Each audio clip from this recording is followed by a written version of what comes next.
Hey yo, what is happening guys? How are you doing? My name is Rob of Rule of Two Review, and welcome back. So today I wanted to discuss a little bit of Nintendo in 2018, which is a pretty big topic. I talked about it many times in the months leading up to the end of the year, and now that we are here in only week 3 of 2018, we've had a couple of glimpses into what Nintendo seems to be planning for the year, but a lot of questions and mysteries still remain. I thought it would be interesting to discuss one humongous possible outcome to this year, and I think it's one that not a lot of people have been considering, and I think it's important to consider this. And of course, as you could tell by the title of this video, that outcome would be, what if 2018 doesn't really deliver? What if Nintendo isn't truly firing on all cylinders the way a lot of us, myself included, think that they are? The way 2017 showed us they seem to be?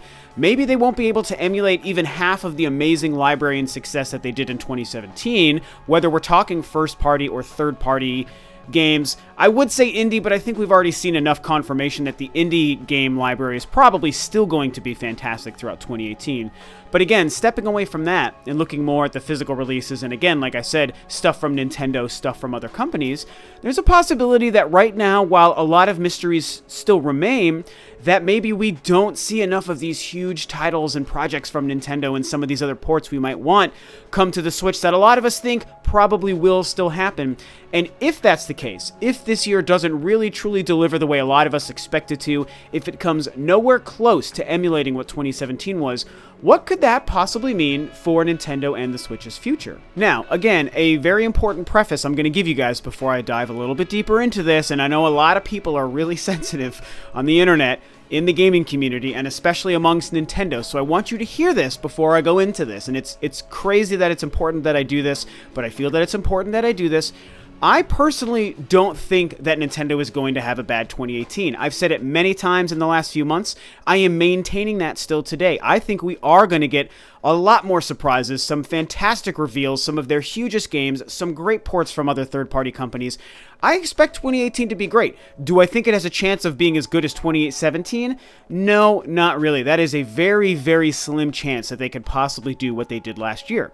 But I don't also think that they need to do that, and I hope that you guys can also keep that perspective as well. Nintendo doesn't need to meet or surpass 2017. That was an anomaly year.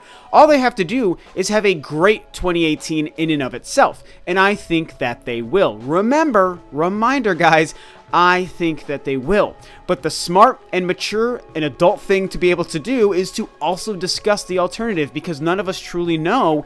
We've only had a few things so far to tell us what they're doing in 2018, and so maybe they end up not delivering on what we want 2018 to be, and that's why it's important, I think, to at least consider that and then discuss what it might mean. Okay, so I know it might seem like overkill to have to spend a minute discussing that preface, but trust me, anyone who has a gaming YouTube channel or a Nintendo-focused YouTube channel, you know how crazy people can be, and you need to sometimes beat these obvious things into people's heads so that they understand what's going on. We're just trying to explore all angles as mature adults tend to do. So now let's get into this. What happens if 2018 doesn't deliver the way a lot of us want and a lot of us expect it to do?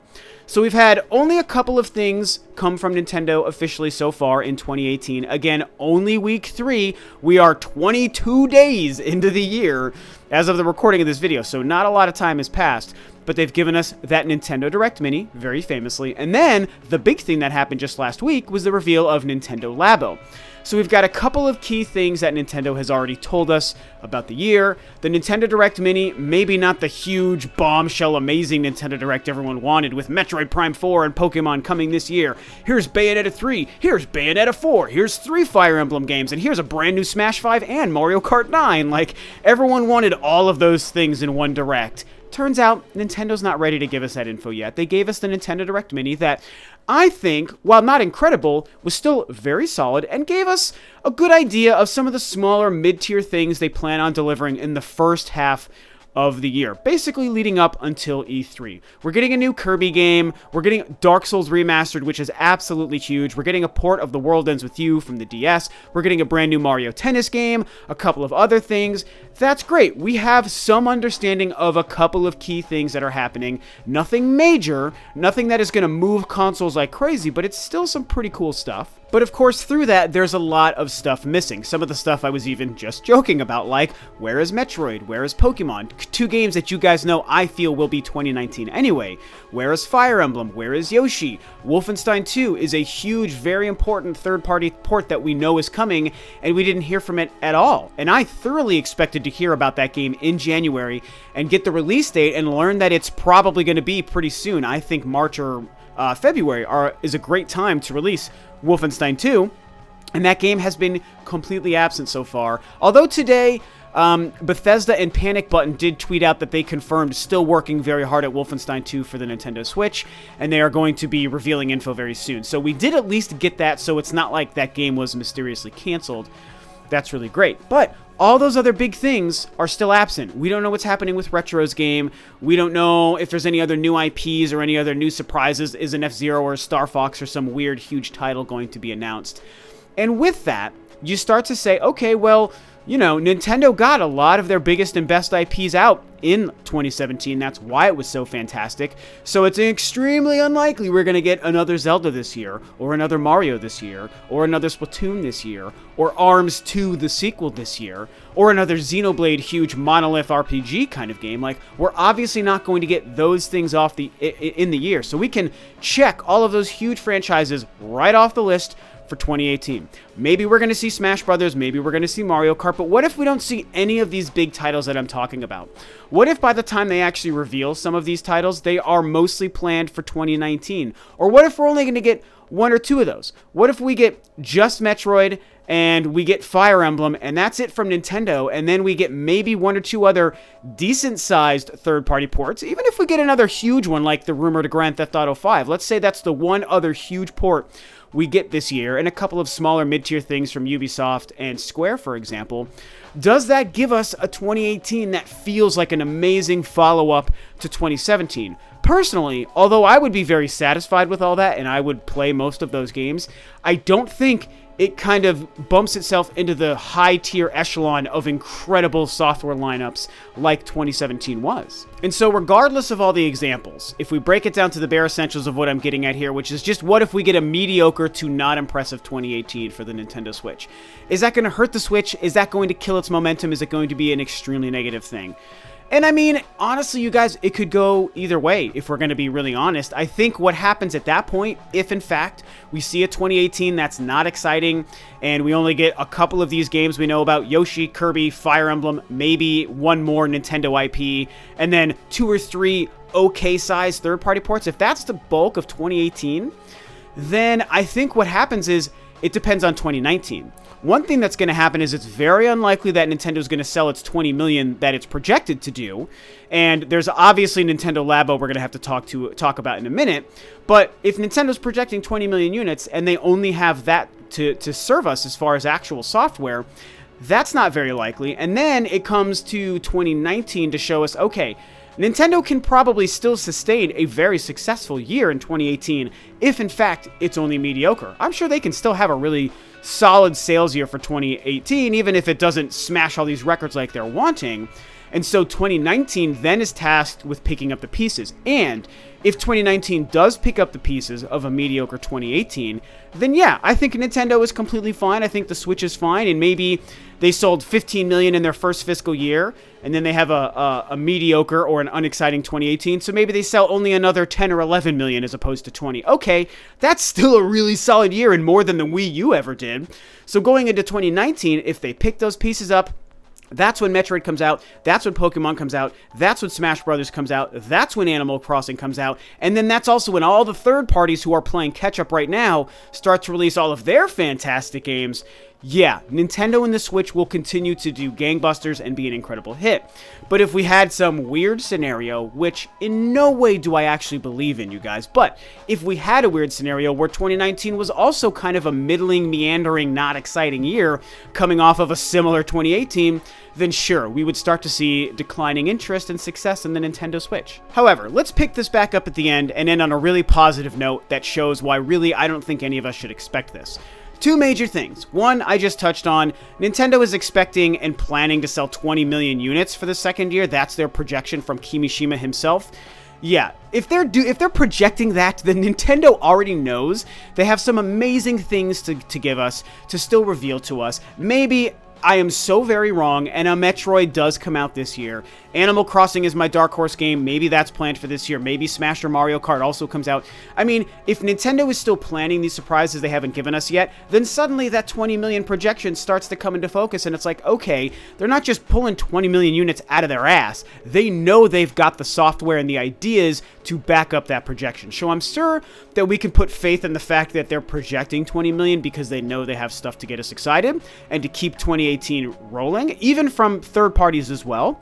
And then, of course, the last big thing we have to talk about is the Labo. Oh, the weird, kooky, crazy, insane thing that is the Nintendo Labo. So much is centered around this business model and this idea and reveal from Nintendo, man. And you know what? This thing is going to do incredibly well. I've said it every time I've discussed it so far.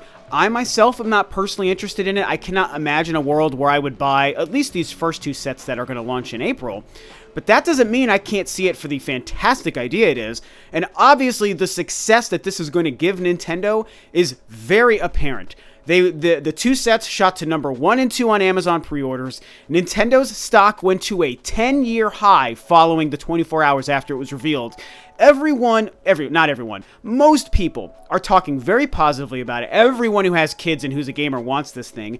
Even friends of mine who aren't Nintendo or Switch fans but also have kids, they've told me that they're also excited to pick this up for their kids. So this thing is going to do exactly what Nintendo wants it to do. It is this amazing, weird, like, X factor that Nintendo just threw out there to just kind of throw everything off and surprise everyone and say, yeah, we know what we're doing. We're gonna invigorate the market. We are gonna do something positive for young kids and really start to stimulate their brain and their learning power, and also create a product that's gonna make us a crap ton of money. And of course, with a product that's gonna make a crap ton of money, something else that comes with that are system sales. So I feel like this is another kind of feather in Nintendo's cap as to why they know they can sell 20 million more Nintendo Switches in 2018, and why Nintendo Labo, among many other things and surprises that I feel Nintendo will give us, is probably why they know that they're going to have a fantastic 2018. So I don't think that we should expect 2018 to be a huge kind of step down from what 2017 was. But again, we're still in mystery territory here, which is why I wanted to make this video and have this quick conversation with you guys.